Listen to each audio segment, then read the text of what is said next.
오늘은 반역과 심판하는 제목으로 말씀을 드리겠습니다.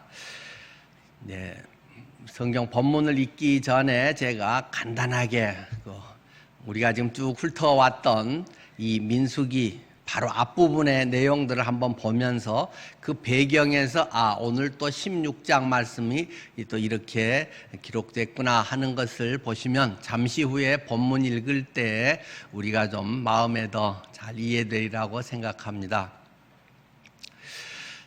우리가 잘 알고 있듯이 하나님께서는 이스라엘 백성들을 노예에서 끌어내서 드디어 하나님의 약속의 땅 가나안, 젖과 꿀이 흐르는 땅이다. 하나님의 생명, 하나님의 공급하심, 하나님의 위대하심을 경험할 수 있는 그러한 가나안 땅으로 인도하실 것을 말씀하셨습니다.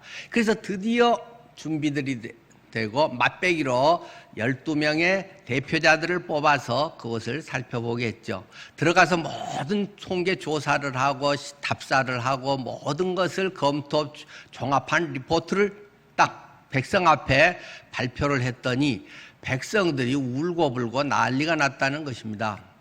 그 중에 대다수인 12분의 10이 너무 좋긴 한데 우리가 그것을 차지할 수가 없어요.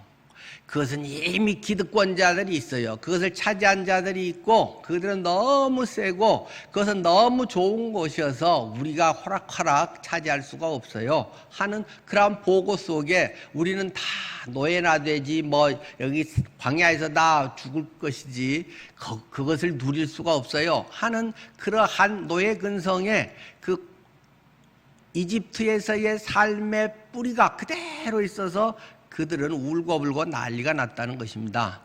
그래서 하나님께서 40일 정탐한 그 날짜를 하루를 1년으로 쳐서 그러면 40년의 광야 생활을 너희가 하고 그 때를 벗어야만 뼛속 깊이까지 박혀있는 그러한 너희의 육신의 죄성, 그 불신의 모습, 원망의 모습 이런 것들을 뽑아내지 않으면 너희는 그 나라에 가서도 맨날 똑같은 생각하고 똑같이 어떻게 하면 남보다 잘 살까, 잘 먹고 편안하고 안일하고 그런 것만 계속 추구하는 하나님을 이용해서 계속 하나님의 백성이라고 하면서도 여전히 똑같은 짓 반복하고 살 수밖에 없다. 그것을 쏙 빼야 된다 하면서 하나님께서 광야의 40년을 방황에 대한 이야기를 하시고 그러자 사람들 아이고 잘못했어요. 이제 말 잘 들을게요. 올라갈게요. 갈게요. 하고는 가지 말라고 하는데도 갔다가 대참패를 하고 그냥 또 아이고 죽겠다 하면 그런 상황이 됐다는 것이죠. 그럴 때 하나님께서 그냥 방향전환을 타게 해서 야 너희들 제사 지내라. 제사 지낼 때는 염소나 양이나 송아지 이렇게 잡아서 하고 얼마큼 하고 또 돈 들어가는 이야기만 하나님은 하신다는 것입니다. 그래 이제 너희가 이렇게 내 앞에서 바로 하겠다고 하니 고맙다. 하나님은 그렇게 위로하실 것 같은데 그 인간적인 생각들은 그런데 인간적인 위로와 생각이 해결책이 아니라는 것입니다. 많은 것에서 이런 우리 당의정 같은 당의정은 약 자체가 좋으니까 하지만 겉에 사탕 발림이 돼 있어가지고 먹기 괜찮은 그런 것처럼 이 복음이나 하나님의 진리의 말씀도 너무 그렇게 위로로 거기에서 괜찮아 그럴 수 있지 이렇게만 가고 있지 않다는 것입니다.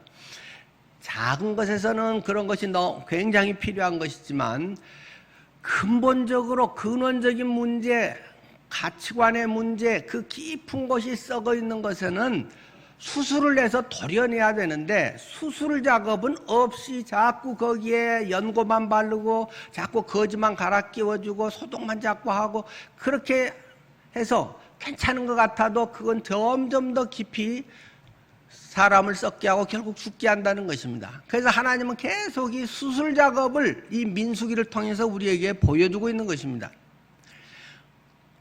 다 그런 거지 넌 좀 괜찮아 남보다 낫잖아 그런 것이 하나님의 기준이 아니라는 것을 계속 보여주는 것입니다. 너는 아주 나빠. 너는 죽어야 마땅하고 너는 벌써 죽었을 사람이야. 그런 것을 성경은 더 이야기하지.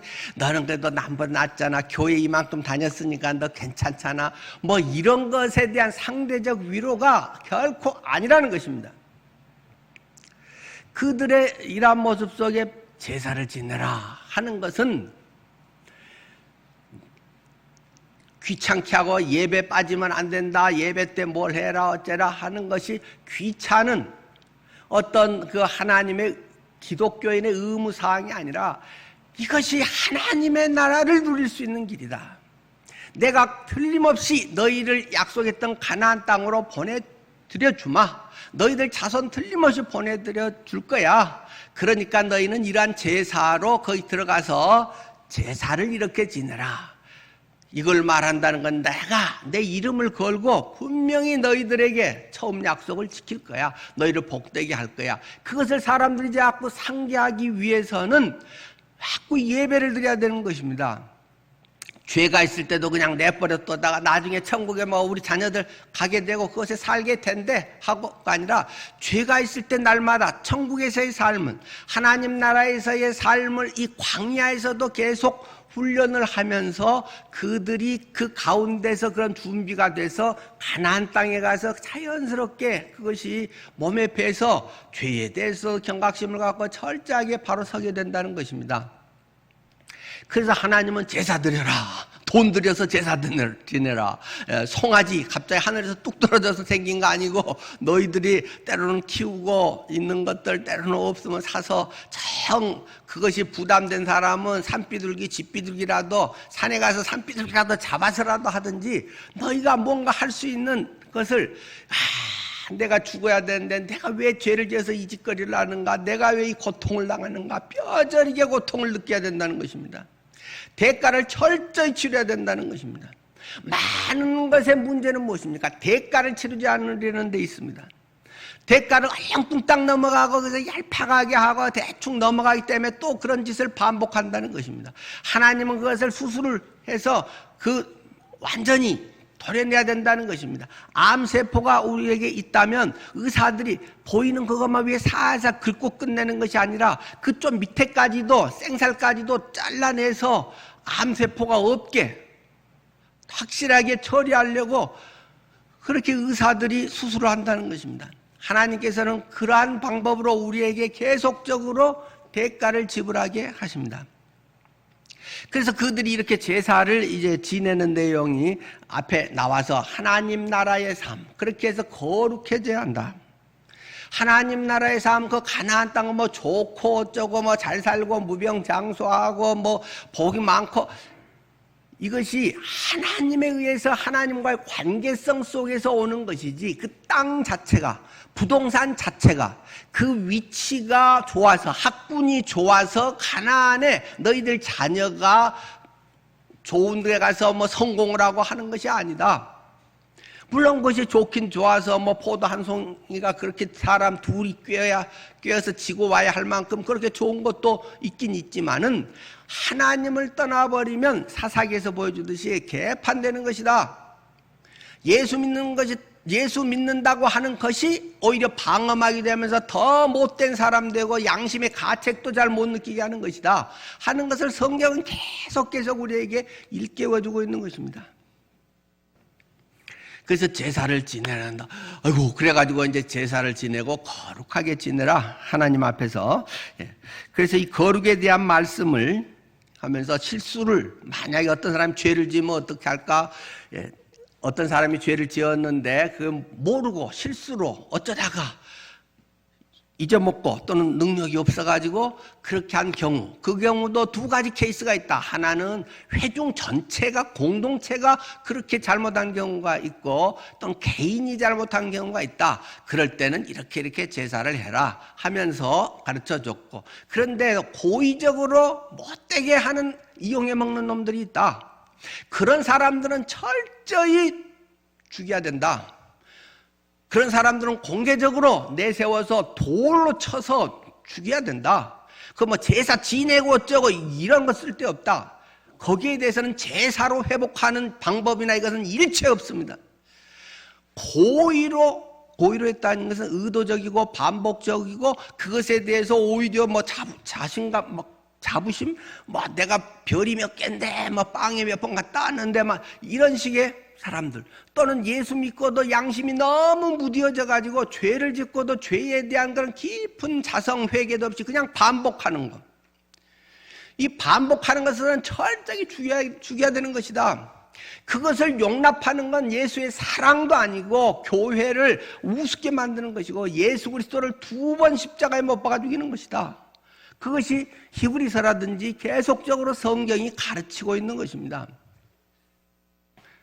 어쩌다 한두 번은 실수로 했다고 넘어가 주자 그랬다고 조용히 끝내서는 안 되고 그것도 제사로 꼭 대가를 지불하고 양이나 뭘 잡을 때 본인이 잡아서 어떤 대속죄일이나 전체적인 이런 것 때는 제사장이 잡아서 그것을 하지만 개인적 죄에 대해서는 본인이 양의 목을 따서 피가 쏟아져 나온 것을 뒤집어 쓰고 버둥거리면서 막 불쌍해하는 것을 본인이 느끼면서 가슴 떨리면서 죽여가지고 뼈 추리고 살 발라가지고 제사장에게 그때 갖다 주면 그제야 제사장은 그것을 가지고 성소에 들어가서 그것을 하나님 앞에 용서를 빌게 되는 것이다. 그것을 계속 성경은 이야기하면서 뭘 말하는 것입니까? 그리스도인은 거룩해야 된다. 구별돼야 된다. 거룩하다는 과다시라고 하는 헬라어에 대해서 히브리어에 대해서는 수없이 많이 말씀을 드렸으니까요. 구별되는 것이다. 세상 사람들이 이렇게 하고 요새는 이렇게 하고 요새 텔레비에 나오나 어떤 놈들의 어떠고 10대가 60대 할머니한테 그냥 그 소녀상에 놓인 그 꽃을 갖다가 그 국화꽃으로 머리를 때리면서 담배 사와 막 이래가지고 막 옆에서 여자애들 웃으면서 그 폰 찍어가지고 경찰 수사 들어갔다잖아요. 이해가 안 되고 상식이 안 통하는 이런 것들이 아이들 속에서는 재미있고 영웅심이 발휘되는 그러한 모습으로 막 사회 속에 흥계돼 있고 부모에 대한 것뿐만 아니라 이웃이나 수없이 죄 짓는 것에 대해서 너무 무감각해져 가고 그런 것이 오히려 사람들의 영웅시 되고 있는 것들을 성경은 아주 강하게 질타를 하고 있습니다.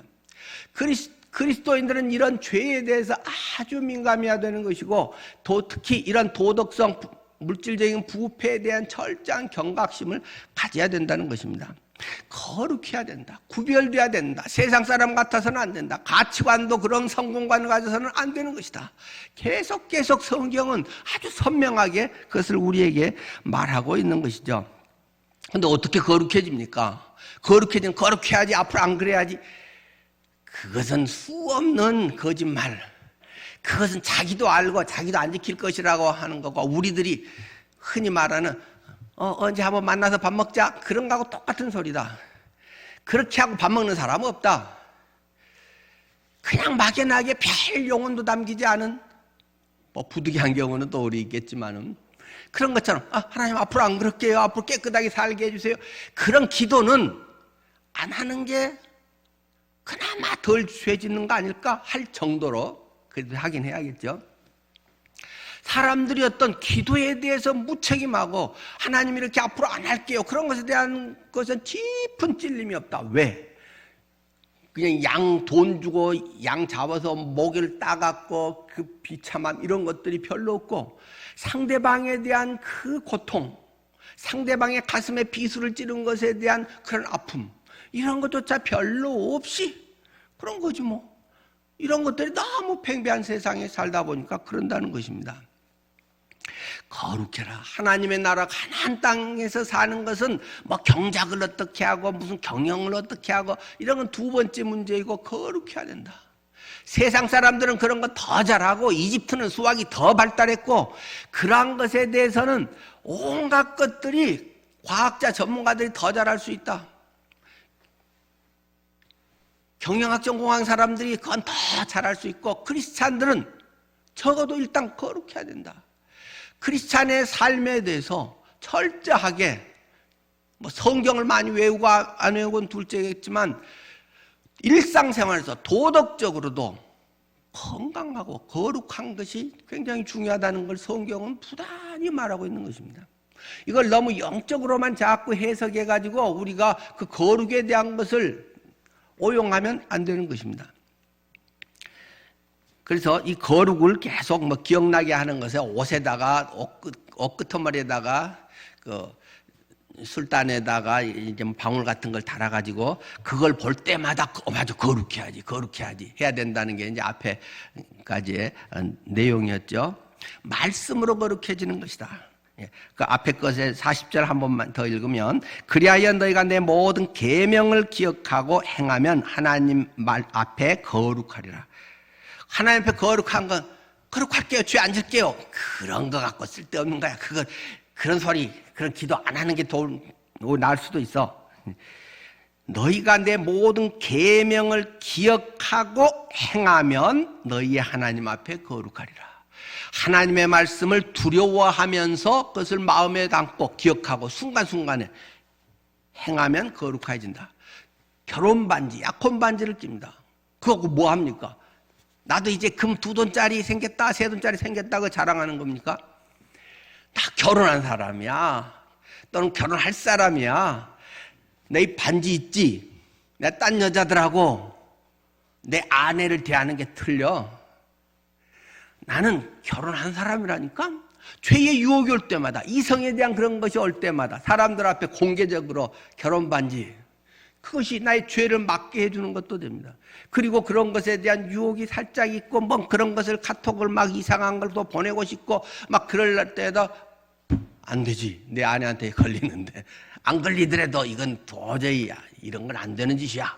스스로를 통제하고, 그런 것이 결혼 반지의 또 하나의 모습이고, 정말 행복하고 아름다운 가정이 내가 무슨 복이 많아서 하나님께서 이런 사람 만나게 하셨을까, 내가 잘하고 뭐 내가 프로포즈를 용감하게 해서가 아니라 하나님께서 집과 재물은 조상에게서 상속하거니와 슬기로운 여인은 여호와께로서 말미암느니라. 잠언 쓰시면서 보셨죠? 이런 여인은 하나님이 주신 여인이구나, 이런 남편을 하나님이 맺어주셨구나. 그때는 별 볼 일이 없는 것 같았는데, 야, 하나님이 주신 분이네 하고 존경하고 사랑하는 마음으로 그런 것을 볼 때마다 기억할 수 있지 않겠습니까? 네, 뭐 저는 없습니다만 뭐 이렇게 끼는 걸 좀 싫어해가지고 시계랑 이런 거 잘 안 하고, 옛날 금모으기 할 때 뭐 하려고 가져갔더니 저는 또 뭐 그 순금이 아니고 뭐 14금인가 18금인가 돼서 또 안 받아줘서 갖고 와서 뭐 2돈짜리 그거 있습니다만은, 어쨌든 우리가 뭔가를 그 물질든지 뭔가를 딱 그거 보면 딱 생각나서 아차, 죄지면 안 되지, 거룩해야지, 그것을 자꾸 하도록 하라는 것이 지난주까지의 본문에서의 내용이고, 오늘 이제 16장 그렇게 해서 거룩하게 해야 된다. 하나님의 나라는 거룩해야 된다. 가나안 땅에서는 거룩해야 된다. 광야에서의 삶은 거룩으로 훈련하는 것이다. 그렇게 이야기하는데 오늘 제목은 반역과 심판. 또 이게 무슨 짓입니까? 또 이게 무슨 일이 일어나는 것입니까? 계속 성경은 니들이 괜찮은 것 같지? 네 깊은 속을 들여다보면 사진은 멋있게 보이는 것 같지만 엑스레이를 찍어보니까, MRI CT가 네 속을 들여다보니까 나은 게 아니야.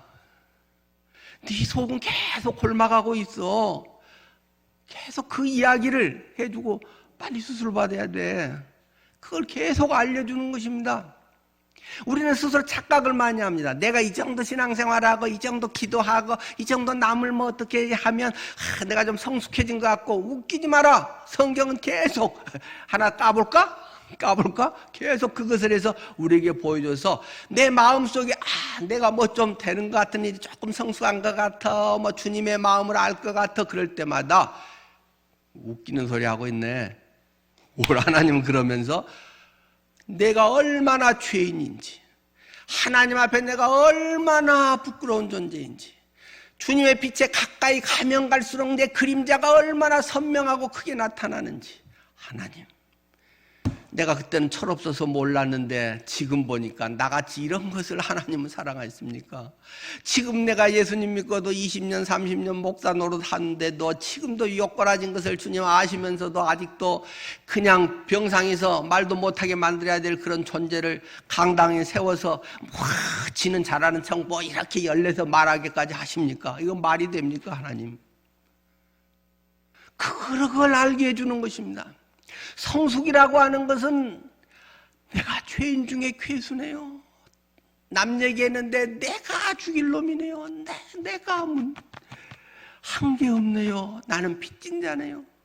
내가 이렇게 조금 해서 하고 뭐 이렇게 왜 남들은 할까 안 할까 그런 것들이 은근히 있었는데 내가 하나님의 마음을 제일 아프게 한 자입니다.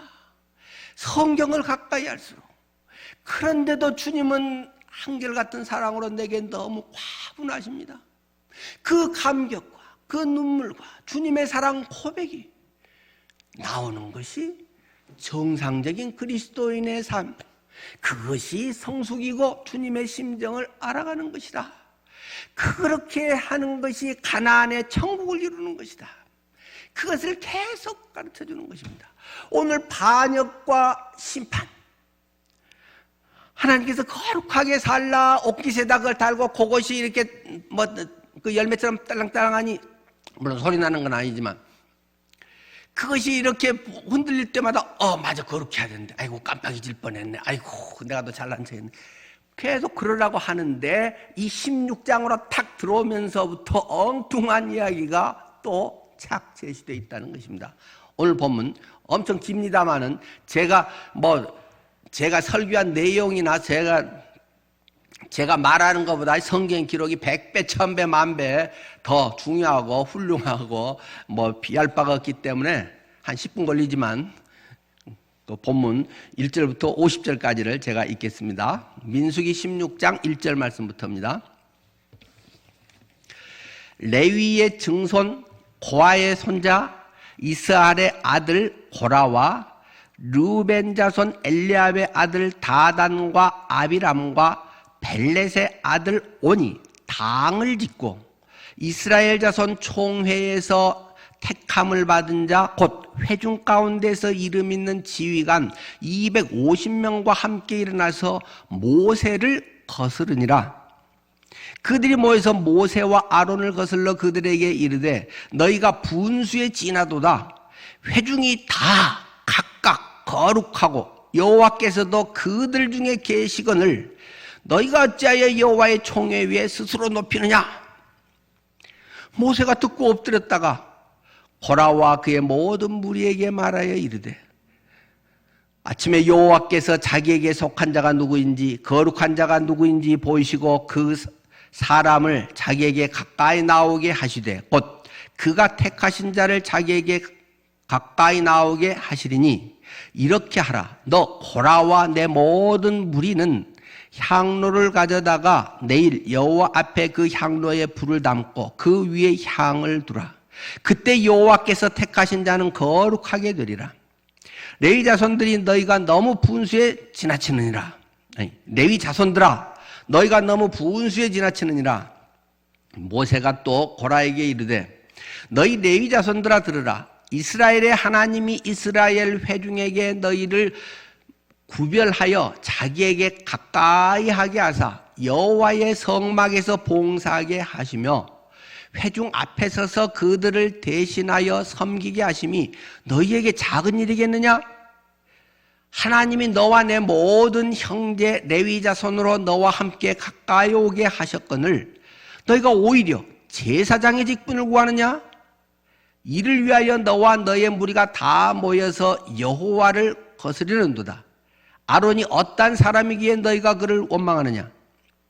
모세가 엘리압의 아들 다단과 아비람을 부르러 사람을 보냈더니 그들이 이르되 우리는 올라가지 않겠노라.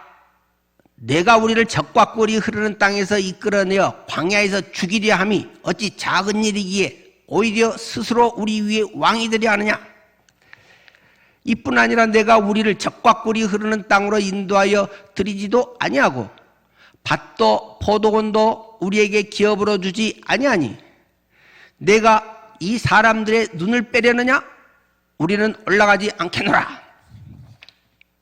모세가 심히 노하여 여호와께 여짜오되 주는 그들의 헌물을 돌아보지 마옵소서. 나는 그들의 나귀 한 마리도 빼앗지 아니하였고 그들 중에 한 사람도 해하지 아니하였나이다 하고, 이에 모세가 고라에게 이르되 너와 너의 온 무리는 아론과 함께 내일 여호와 앞으로 나오되 너희는 제각기 향로를 들고 그 위에 향을 얹고 각 사람이 그 향로를 여호와 앞으로 가져오라.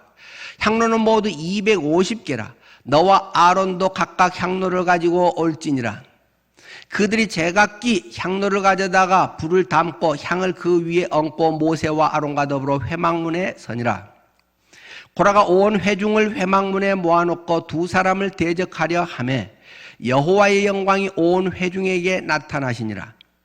여호와께서 모세와 아론에게 말씀하여 이르시되 너희는 이 회중에게서 떠나라. 내가 순식간에 그들을 멸하려 하노라.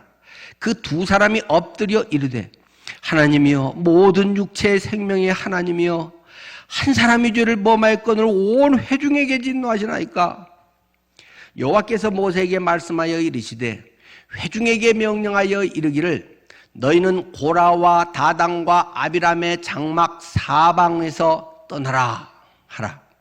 모세가 일어나 다단과 아비람에게로 가니 이스라엘 장로들이 따랐더라.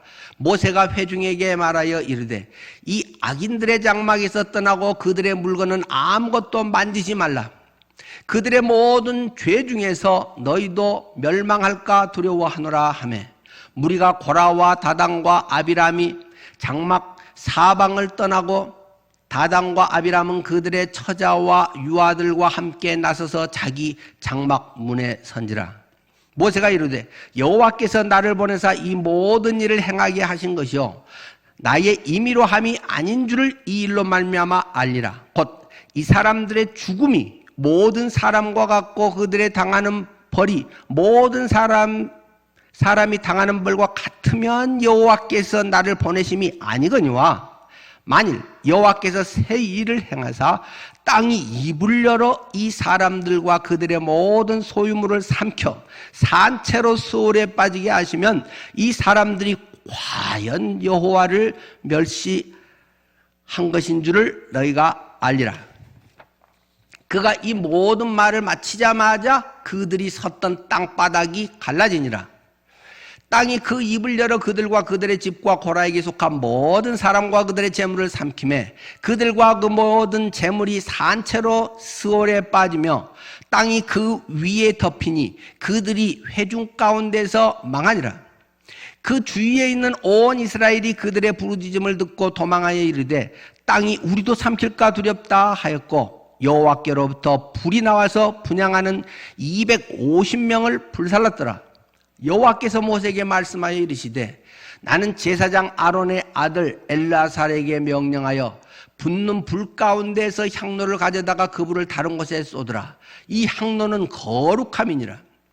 사람들은 범죄하여 그들의 생명을 스스로 패하였거니와 그들이 향로를 여호와 앞에 드렸으므로 그 향로가 거룩하게 되었나니 이 향로를 쳐서 제단을 쌓는 철판을 만들라. 이스라엘 자손에게 표가 되리라 하신지라. 제사장 엘라살이 불탄 자들이 드렸던 놋 향로를 가져다가 쳐서 제단을 쌓아서 이스라엘 자손의 기념물이 되게 하였으니, 이는 아론 자손이 아닌 다른 사람은 여호와 앞에 분향하러 가까이 오지 못하게 함이며 또 고라와 그의 무리와 같이 되지 않게 하기 위함이라. 여호와께서 모세를 시켜 그에게 명령하신 대로 하였더라. 이튿날 이스라엘 자손의 온 회중이 모세와 아론을 원망하여 이르되 너희가 여호와의 백성을 죽였도다 하고 회중이 모여 모세와 아론을 칠 때에 회막을 바라본즉 구름이 회막을 덮었고 여호와의 영광이 나타났더라. 모세와 아론이 회막 앞에 이르매 여호와께서 모세에게 말씀하여 이르시되 너희는 이 회중에게서 떠나라. 내가 순식간에 그들을 멸하려 하노라 하시매 그 두 사람이 엎드리니라. 이에 모세가 아론에게 이르되 너는 향로를 가져다가 제단에 불을 그것에 담고 그 위에 향을 피워가지고 급히 회중에게로 가서 그들을 위하여 속죄하라. 여호와께서 진노하셨으므로 연병이 시작되었음이니라. 아론이 모세의 명령을 따라 향로를 가지고 회중에게로 달려간즉 백성 중에 연병이 시작되었는지라. 이에 백성을 위하여 속죄하고 죽은 자와 산 자 사이에 섰을 때 연병이 그치니라. 고라의 일로 죽은 자 외에 연병에 죽은 자가 14,700명이었더라. 연병이 그침에 아론이 회막 문 모세에게로 돌아오니라. 이것이 오늘 우리가 지금 다루고자 하는 16장 전체 내용입니다.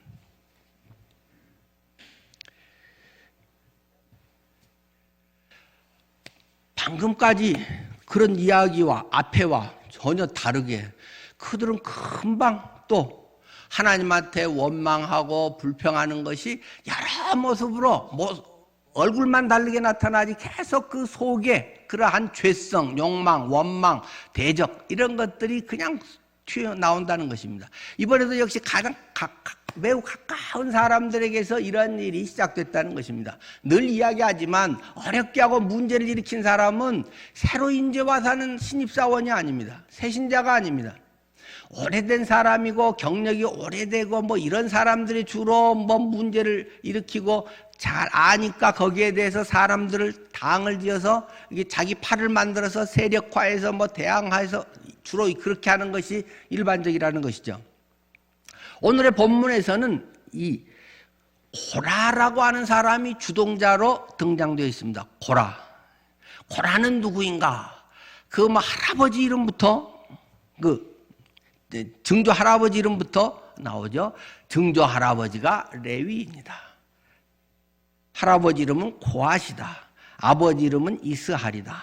그 사람의 아들의 이 고라는 이게 아주 똑똑한 사람이다 하는 것입니다. 그런데 이 고라라고 하는 사람이 모세와 아론의 이 사촌 형제가 아닙니다. 모세와 아론도 지금 레위 자손이잖아요. 그래서 이 같은 사촌간인데 그 모세와 아론이 하는 것이 영 마음에 안 든다는 것입니다. 지나 나나 내가 더 잘한 것도 많고 지만 다 시키고 지는 영광 다 받고 지가 뭐 되는 것처럼 지가 왕이야 뭐야 하는 이러한 원망 불평이 가득 찼다는 것입니다. 딴 사람 같으면 주동을 못할 텐데 그러니까 사촌간 되고 비슷하게 뭐 되니까 나도 레위 자손이고 뭐 이런 것 때문에 걔가 이제 주동이 돼서 한 거죠. 거기에 대한 또 이제 그러면 끼리끼리 모이는 거잖아요. 그런 불만 세력이 있으면 또 다른 불만 세력이 한 그룹이 있다는 것입니다. 레위 세력의 중에 불만 세력과 함께 또 다른 불만을 가질 만한 사람이 누구겠습니까? 장손들입니다. 우리가 야곱 할아버지에게서 태어난 우리 조상 르우벤이 제일 큰아들인데 뭐야 우리는 완전 찬밥 아니야.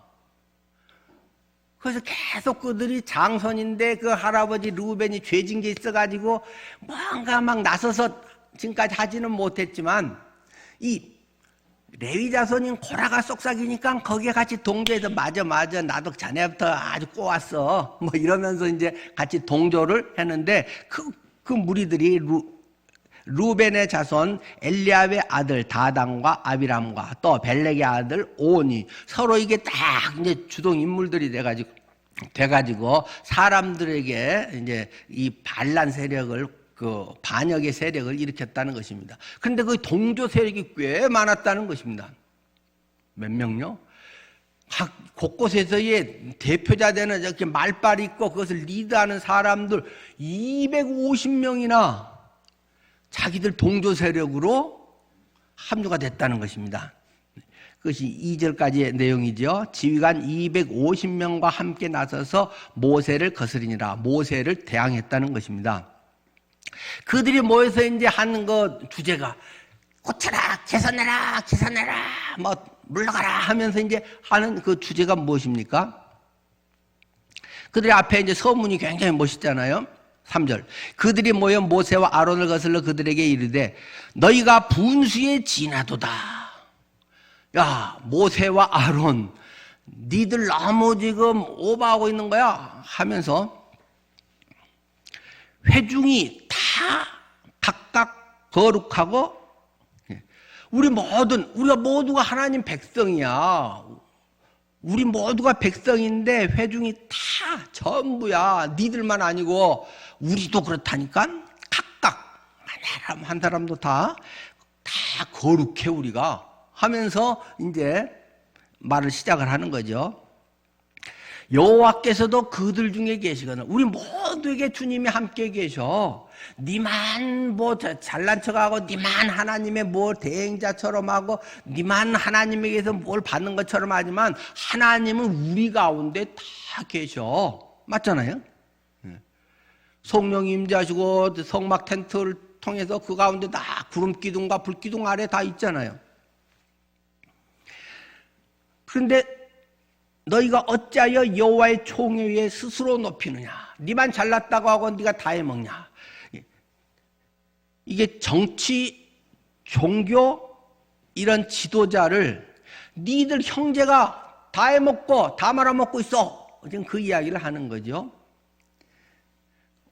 뭐 오늘날 우리식으로 이야기를 한다면 삼권 분립해서 모세가 대통령같이 행정부 수반과 같이 그런 일을 하잖아요. 또 사람들의 뭐 의견 듣고 전부 하는 것도 국회의장 역할도 모세가 하고 있고 지금 대법원장 역할은 아론이 하고 있고 그러니까 이 상권 뭐 행정부, 입법부, 사법부를 이 두 형제가 다 거머쥐고 니들 둘이 다 해먹고 있구만. 지금 그 이야기를 하는 것입니다. 그러니까 이야기를 듣고 모세가 철렁 내려앉죠. 그리고 엎드렸다가 하나님께 기도하죠. 이런 문제가 있을 때 역시 그러니까 모세인 것 같긴 해요. 물론 뒤에 모세가 또 변명도 많이 합니다. 그러나 일단 하나님 앞에 엎드려서 아이고 하나님 어떻게 해야 돼요? 이 고라는 사람들하고 막 끌어당겨서 막 여론 조성을 하고 말을 멋있게 잘해가지고 막 자기 동조 세력을 만드는데 모세와 아론은 하나님 또 이 민족 또 죽게 생겼어요 어쩌라고요 하고 하나님께 나아가면서 이제 하나님에게서 음성을 듣죠. 하나님께서 자 그러면 이렇게 해라. 네 마음대로 왜곡해가지고 다 해먹는 것이 아니라 하나님이 그렇게 했다는 것을 보여주는 증명해 주겠다 하고 하나님께서 자 향로를 전부 아까 250명의 그 리더급들이 거기에 같이 주동을 했는데 그러면 그 사람들 전부 향로를 하나씩 갖고 오게 해라. 그리고 거기다 향 담고 하나님 앞에 갖고 와서 그러면 내가 딱 집어준 건지 250명이 다 하나님이 인정해서 그런 일을 하게 하는 건지 아론에게 제사장 그룹은 아론의 자손이어야만 하거든요. 레위 자손이라고 제사장 되는 거 아니고 레위 제사장 중에서도 아론의 자손만이 제사장을 할 수 있기 때문에 네 식구들 다 해먹는다. 그 얘기가 또 불만으로 나오겠죠. 뭐 사촌인데 자기도 레위 족속이니까. 자 그렇게 해서 이제 이야기하면서 이야기는 그렇게 하죠. 니들 왜 이러는 거야 도대체 해가면서 지금 고라 네 일이 그 마음에 그렇게 안 들어서 지금 그러는 거야 하면서 하나님이 당신에게도 그 은사에 맞게 하나님께서 당신에게도 굉장히 귀한 직분을 줬는데 그건 우습게 여기면서 나는 왜 제사장 못 돼? 왜 쟤만 다 해먹는 거야? 쟤만 지가 담임 목사라고 다 해? 뭐 이런 마음이 뭐 꿈틀꿈틀 한다는 것입니다. 나도 장인데, 나도 권사인데, 나도 막 집사인데, 뭐 이래가면서 그 마음속에 이런 막 불만이 이제 있다는 거죠.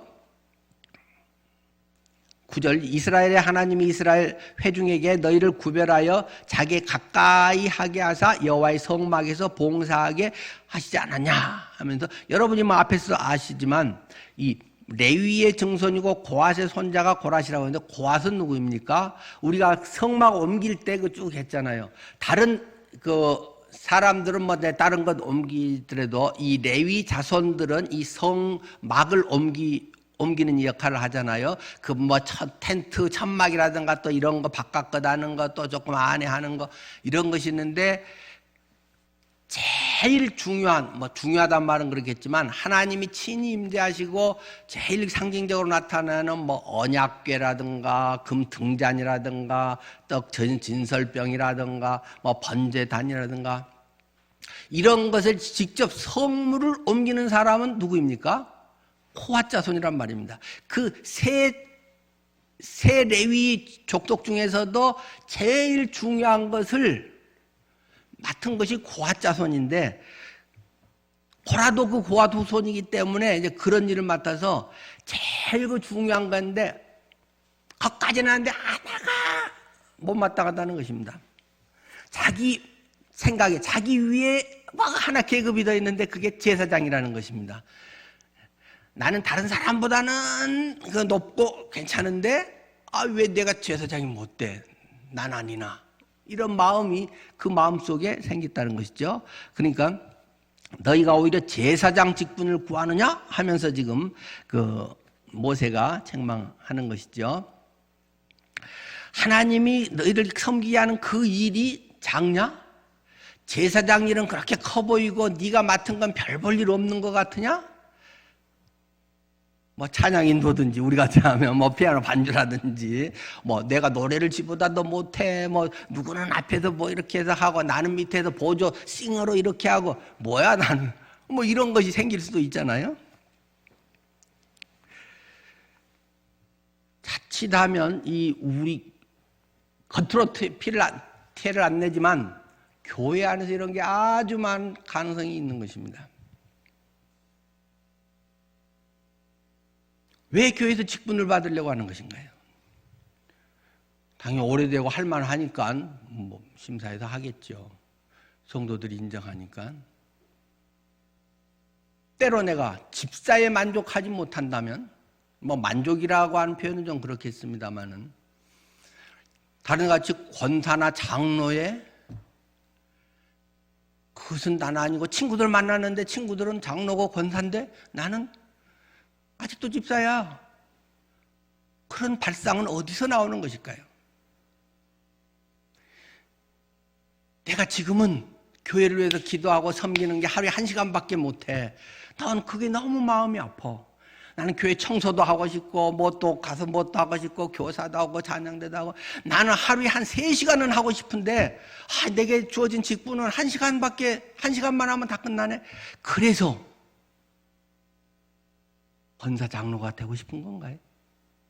그런 사람이라면 얼마나 고맙겠습니까? 근데 나이가 들수록 은퇴할 무렵에 된 사람들이 중책을 맡고 중책으로서의 젊어서 중책을 맡아갖고 그 일을 잘 하다가 이제 은퇴를 하는 것이 아름답겠지만 그런 분들이 은퇴 가까울 무렵에 돼가지고 그런 중직을 맡고 영예롭게 명예권사님, 명예장로님 평생 그거는 이제 나 명예장로입니다. 나 장로예요. 혹시 그런다면 더 돈 들이고 시간 들이고 섬기기 위해서 그것이 필요하다면 너무 좋은 일이지만 만약에 그것이 아니고 이런 고라와 같은 마음들이 조금이라도 있다면 하나님 앞에 크게 회개해야 되는 일입니다. 직분이 나를 대변하는 거 아닙니다. 그걸 안 하는 게 오히려 복일 경우가 많습니다. 늘 이야기하지만 전두환 씨 대통령 안 했으면 좋을 텐데 보안사령관까지만 했으면 좋을 텐데 90대 가지고 저렇게 아이고 참 불쌍하다 그런 생각이 더 들지 않을까요? 자서전 그나마 안 했으면 그나마 나을 텐데 자서전에서 깨끗 3권이나 두껍게 내가지고는 거기에 조비오 신부는 성직자라서 파렴치 아니고 거짓말쟁이고 그 말 해가지고 광주까지 막 내려갔다가 올라갔다 하면서 그 창피를 당하고 있고 내가 그것을 감당하고 우리가 늘 충분하다고 할 사람이 어디 있겠습니까마는 그것에 대한 열망이 내가 남은 생애가 이게 70이어서 내가 한 20년밖에 안 남은 것 같은데 그 생애에 내 모든 걸 쏟아부으리라. 주님 내가 녹슬지 않고 닳아져서 없어지게 해주세요. 그렇게 해서 장로님이 되고 권사님이 되고 그렇게 할수록 야, 나이 들면 저렇게 사는 거야. 이걸 보이기 위해서 장로님이 돼주시고 권사님이 돼주시고 좋은 집사님이 돼주셔야 될 겁니다. 뭔가에 내가 그것이 명예직이 되고 직분이 사람을 장로님, 어이구 그러십니까 장로님, 이런 웃기지도 않은 일들이 우리 속에 만연히 있다는 것입니다.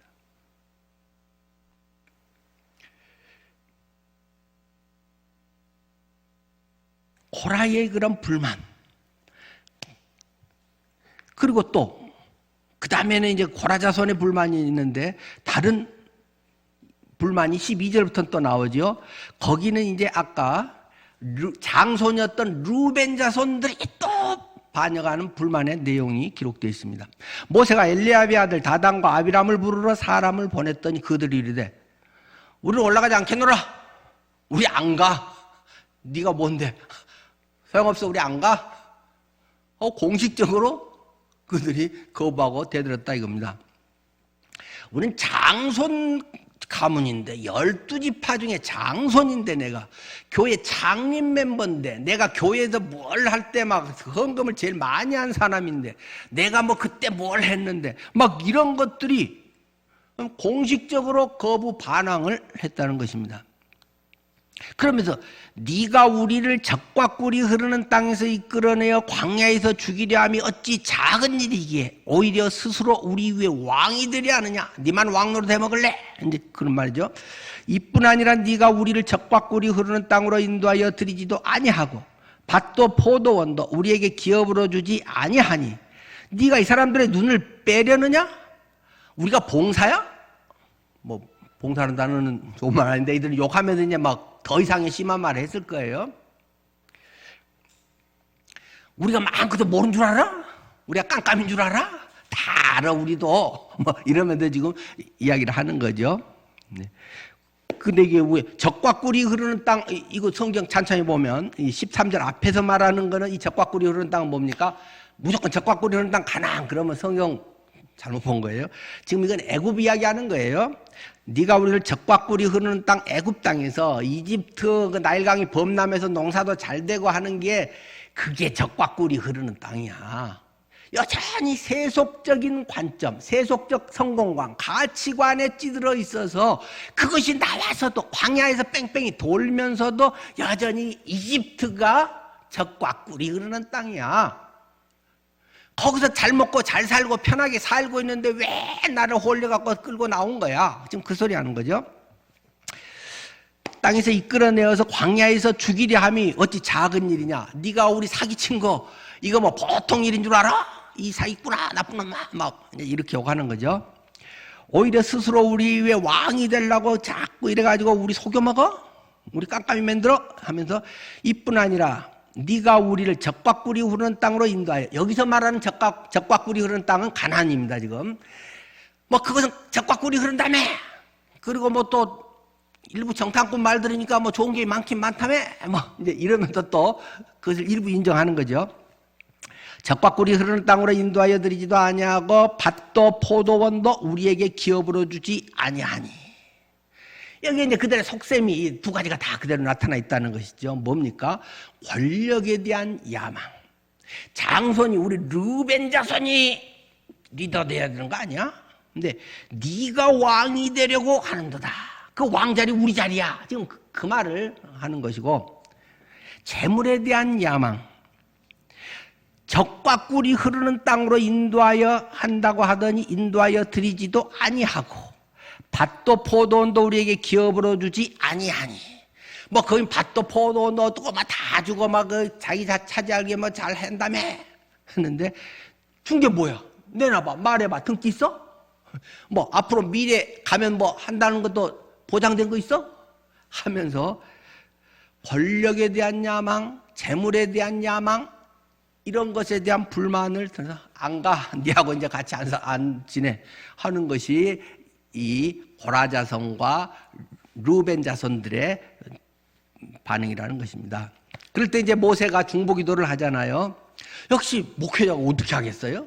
모세가 거기서 어떻게 뭐 설명을 길게 한다고 되겠어요? 하나님께 타는 게 하나님 아시잖아요. 내가 돈 빼먹는 거 없었잖아요. 내가 횡령하고 나 잘 살라고 이런 거 아니잖아요. 뭐 그 내용이 이제 15절부터 이야기가 되면서, 자, 향로를 다 갖고 와라. 250명 그 향 담아갖고 향로를 다 가져와라. 그러면 하나님이 뭔가 보여줄 것이다 하면서 하나님께서 이제 전부 그 회중 전체를 니들이 하는 꼬라지가 이게 한두 번이냐 니들이 지금? 출애굽을 하고부터 계속적으로 뭐 조금 부족하면 막 이렇게 불만, 또 부족하면 이거에서 뭐 이런 문제 저런 문제 계속 아이고 하나님 뭐 해가면서 누구 집사님 탓하고 뭐 누구 목회자 탓하고 뭐 누구 이웃집 탓하고 밤낮 자기가 회개할 줄은 모르고 성숙해야 될 줄은 모르고 맨날 자기는 거룩한 척 성숙한 척 하면서 그 다른 사람 훈수나 두려고 하고 그런 니들 짓거리가 얼마나 한심한지 이것들 나 다시 한번 싹 쓸어버려야겠어. 하나님께서 그런 이야기를 하시는데, 그래서 이제 모세가 중보기도를 하니까 하나님이 중보기도 그 내용의 22절 끝이네요. 한 사람이 범죄할 건을 온 회중에게 진노하시나이까. 하나님 코라 개가 쏘소삭거려가지고 하고 개가 주동돼가지고 해서 다른 사람들은 그냥 이 분별력도 없고 그런가 봐 하고 그냥 이 뭐 누가 뭐 말 잘하고 뭐 앞에서 뭐 밥 사줘가면서 하면 뭐 이렇게 하는 바보같이 이제 따라다니는 건데, 근데 주동자는 하나님 아시잖아요. 그거 한 명이잖아요, 한 명. 고라. 근데 온 회중을 다 진료해도 죽여버린다고요? 그건 안 되지요. 근데 이렇게 중보기도를 했다는 것입니다. 그러니까 하나님께서 알았어. 내가 네 말은 들어줄게. 그래서 그 주동자들만 내가 해결하마. 그렇게 하나님이 이제 봐준 겁니다. 주동자와 그 가족들만 심판하겠다 하는 것이 이제 본문 나와 있는 이야기고, 그러면서 하나님이 이제 심판하는 그 방법들이 세 가지로 거기에 성경에 이제 기록이 되어 있습니다. 먼저 제일 이 문제를 일으킨 고라자손이 있다. 고라자손하고 이제 아까 몇 명 루벤의 그 아주 대표적인 최고 주동자급인 이 사람들이 있는데, 자, 나머지 사람들, 자, 거기서 좀 물러나. 걔들 심판하는데 잘못하면 너희들도 휩쓸려 들어가가지고 같이 무더기로 죽는 수가 있으니까 너희들은 물러나. 순종 안 하고 거기 있으면 같이 죽을 것이고, 어이구, 하나님이 진짜 살아계셔서 그런가 보다. 한 사람은 이제 피하죠. 대부분 피했는데, 그랬더니 첫 번째 심판이 팍 쏟아졌는데, 땅이 그냥 팍 갈라지더니 사람들이 순식간에 그냥 쏙 들어가 버렸다는 것입니다. 요즘은 그런 게 막 이해가 되죠. 갑자기 막 도로 있는데 가운데 그게 뭐 뻥 뚫려가지고 갑자기 그 들어가기도 하고, 막 성수대교가 가다가 막 이렇게 상판이 내려앉아가지고 막 바다로 뻗어지기도 하고. 근데 아마 이건 지진일 거예요. 갑자기 막 강도 9.0 정도의 막 지진이 일어나가지고 그냥 이게 막 상하로, 이게 좌우로 흔들리는 것도 있고 상하로 흔들리는 거 있잖아요. 상하로 지진이 나서 그냥 흔들리더니 땅이 쩍 갈라져가지고 단층이 생기면서 그냥 쏙 들어가 버렸다네요. 근데 하나님 조금 심해. 그 정도면 끝나면 좋은데, 하나님께서 이제 아까 두 번째 심판, 향로가 있잖아. 향로 갖고 와서 향채 갖고 와라. 모세와 아론이 하나님이 그렇게 말 안 했는데 약간 지가 유리하게 말 딱 서류 변조해가지고 위조 변조해가지고 지들이 다 해먹게 뭐 이렇게 유언장 고친 거 아니야? 이런 식으로 이제 말한 것에 대해서 하나님이 실제로 검증을 해주마 해서 향로 갖고 와라. 그래서 250명의 대표들이 전부 이제 향로를 갖고 왔잖아요. 그랬더니 그 향로를 가지고 담아서 한다는 것은 그게 제사장 일이라는 말입니다. 번제단에서 제물을 태워가지고 거기에 있는 것을 갖다가 이제 분향단이라든가 이런데 그 불 이런 거를 갖고 가는 거죠. 향로에다가 담아가지고 이제 그거 옮기고 그러는 것이, 이건 제사장만이 하는 일인데, 향로에 불이 붙어서 이게 정상적으로 향을 피우면서 하는 것은 이게 제사장이다. 이제 그것을 입증하는 겁니다. 그러니까 우리도 다 똑같이 그런 거 아니야? 라고 이제 니들이 하니까 그래 그럼 같이 해보자. 그래서 250명이 그걸 이제 다 해서 하는데 250개 불이 다 정상적으로 잘 이렇게 해서 옮기는 게 아니라 그냥 250개는 싹 그냥 불이 나와서 어떻게 나왔는지는 모르겠어요. 어떤 학자들은 뭐 구름기둥, 불기둥 거기서 나왔다고 이야기하시기도 하고. 네, 어쨌든 하나님께서 불이 나와서 그냥 그 들고 있어서 나도 제사장인데 나도 뭐 뭐다 뭐 이러고 싹 태워 죽여버렸다. 지금 그게 바로 뒤에 이어 나오는 이야기입니다. 그러게 난리가 났잖아요. 지금 아까 주동자들 식구들까지 식구들 다 한통속이다 해가지고는 지진으로 쏙 들어가서 다 죽어버렸지. 사람들 보는 앞에서 250명이 와 해갖고 그냥 화상으로 직사를 다 해버렸지. 얼마나 겁나겠어요. 그러니까 또 중보기도를 하죠. 그 목회자가 모세와 이 아론이 거기서 박수를 그건 지도자도 아니죠. 거기서 아이고 좀 번떼기로 보일 필요는 있는데 너무 심해요. 하나님 어쩌라고요. 막 울면서 중보기도를 한 것 같아요. 그런데 하나님이 그래도 아직 다 끝난 건 아니야.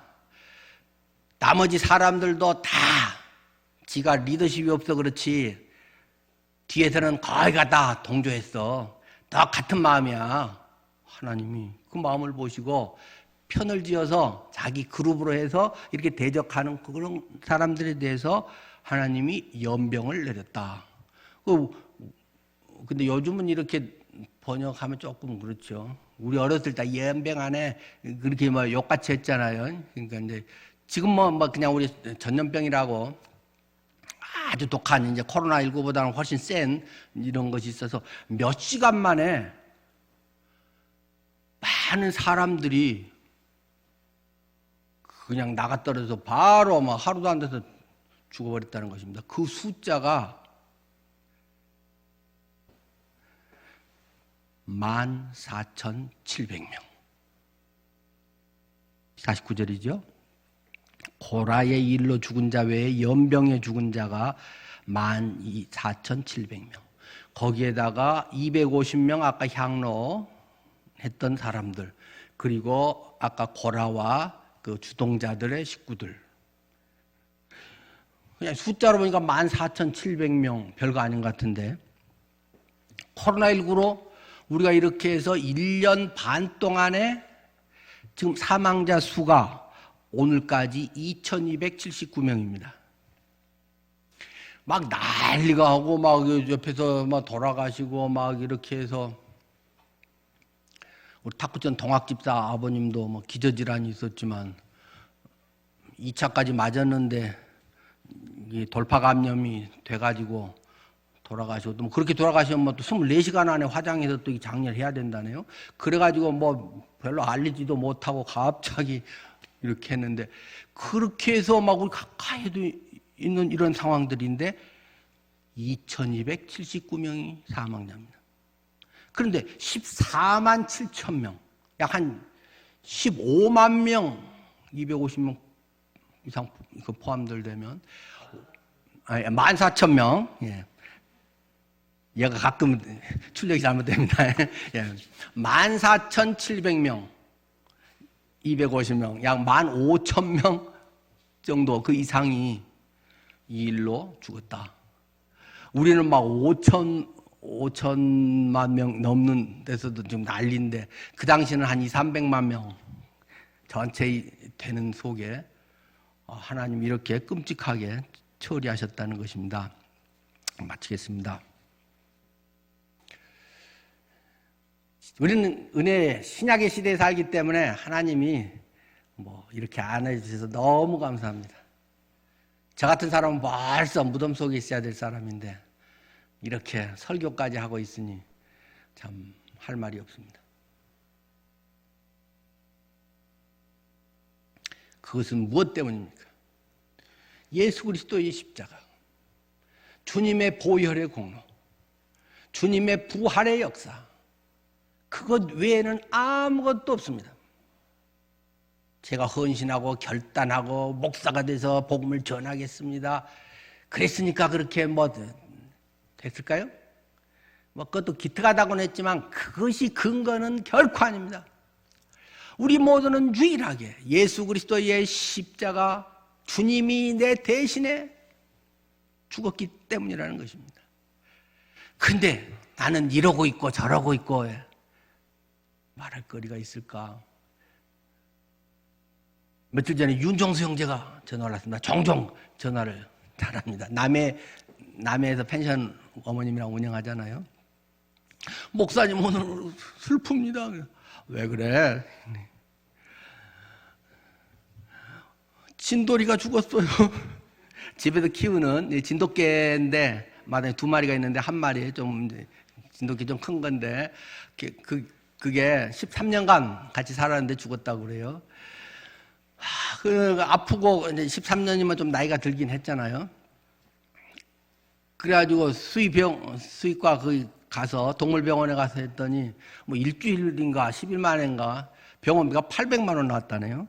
그래서 그래도 살려야 되니까 800만 원이고 뭐고 그 보험도 안 되니까 800만 원 들여서 했는데 결국 죽었다는 것입니다.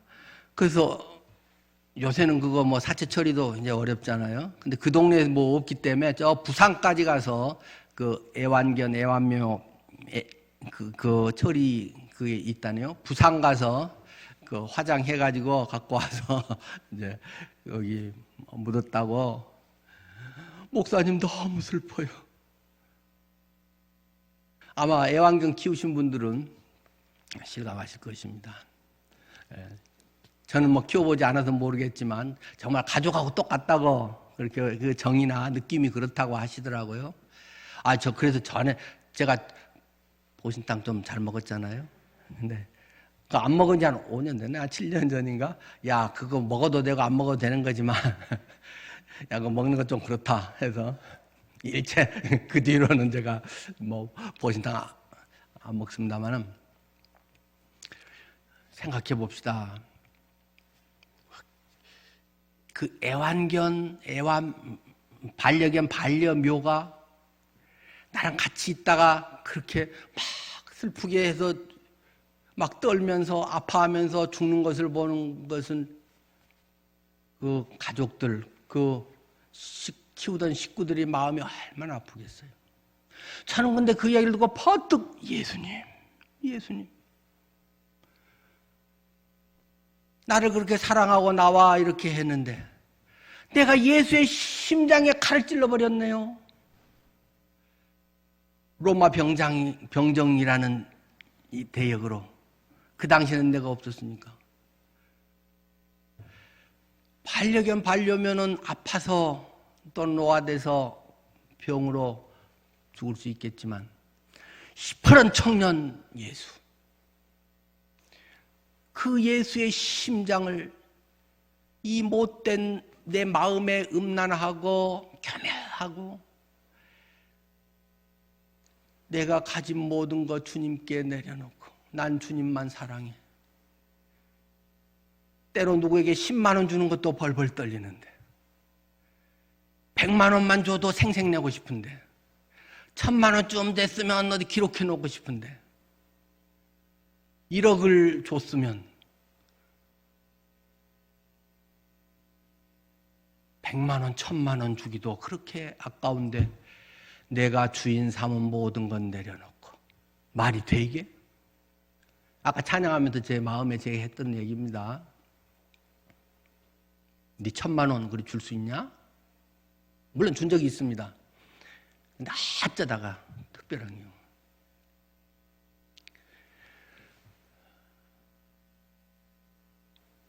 너무 쉽게 찬양이 나오는 거예요, 제 입에서. 내가 주인 삼은 모든 건 내려놓고 명예도 돈도 뭣도 내려놓을 수 있니? 내려놓고 주님만 사랑해? 그래? 우리 수양의 주제가로도 그 찬양 많이 했잖아요.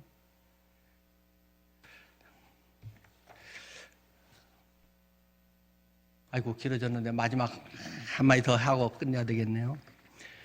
주보 사면에 그 달라스 윌라드의 글을 인용을 해서 썼습니다. 달라스 윌라드 쓴 거 무조건 아무거나 읽어도 다 좋습니다. 미국에 지금 살아계신 분인데 교수하시고 하나님의 모략이라고 하는 아주 대표적인 책이 있죠. 이니스 스텝스, 예수님이라면 어떻게 하실까? 많은 사람들이 맞아 나 예수님같이 살아봐야지.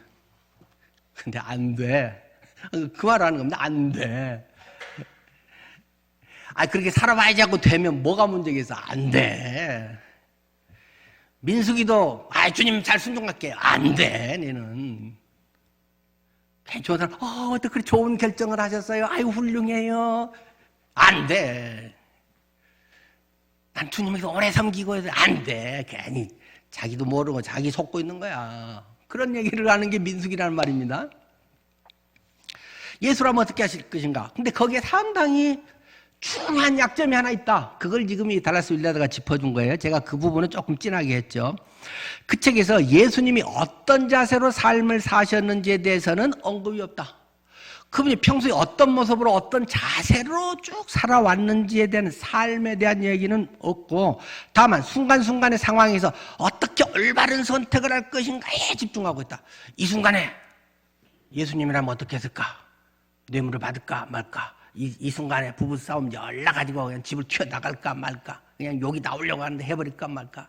형제간에 돈을 유산 내게 조금 주는 것에 대해서 그냥 열통을 터뜨릴까 말까? 어떤 그런 순간의 선택에 대해서만 자꾸 집중한다는 것입니다. 근데 안 돼. 왜?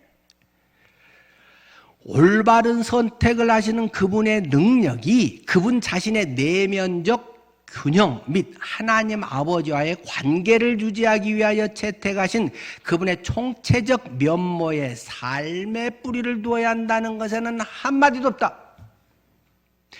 평소의 삶이, 평소에 그의 가치관과 평소에 훈련하고 하는 것이 어떻게 1,000만 원, 1억 주는 게 쉽겠냐? 평소에 10만 원이라도 자꾸 주는 훈련을 하고, 그것이 좀 하다가 좀 많이 힘드냐 하면 100만 원 주는 것도 하고, 자꾸 그것이 반복되고 훈련하고, 나도 아까운데 줘버리면 나는 어떻게, 그런 갈등 속에서 하고 이렇게 좀 늘려가고, 뭐 이렇게 해야 1,000만 원도 줄 수 있는 것이고 그런 거지.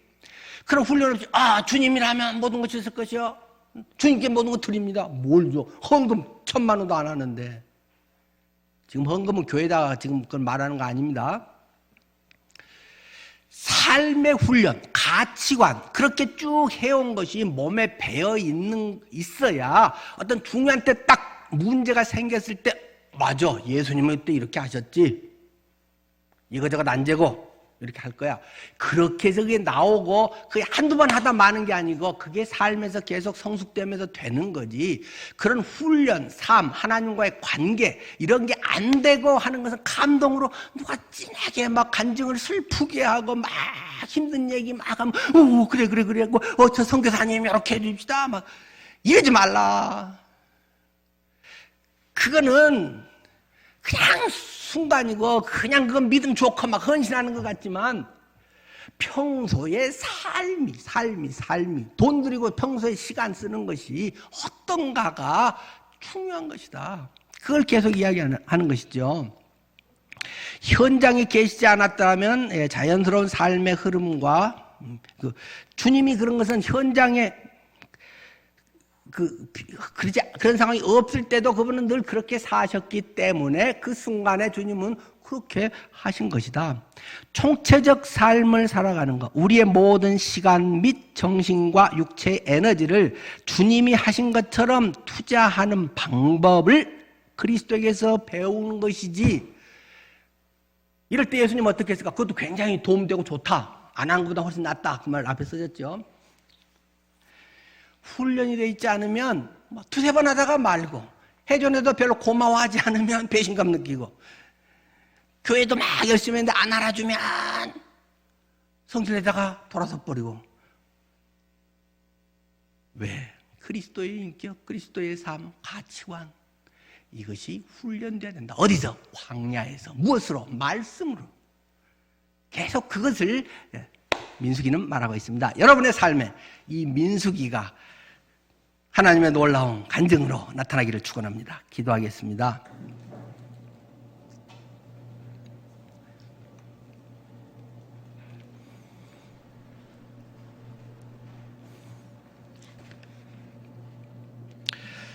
하나님, 참 예수 믿고 산다는 게 갈수록 어렵습니다.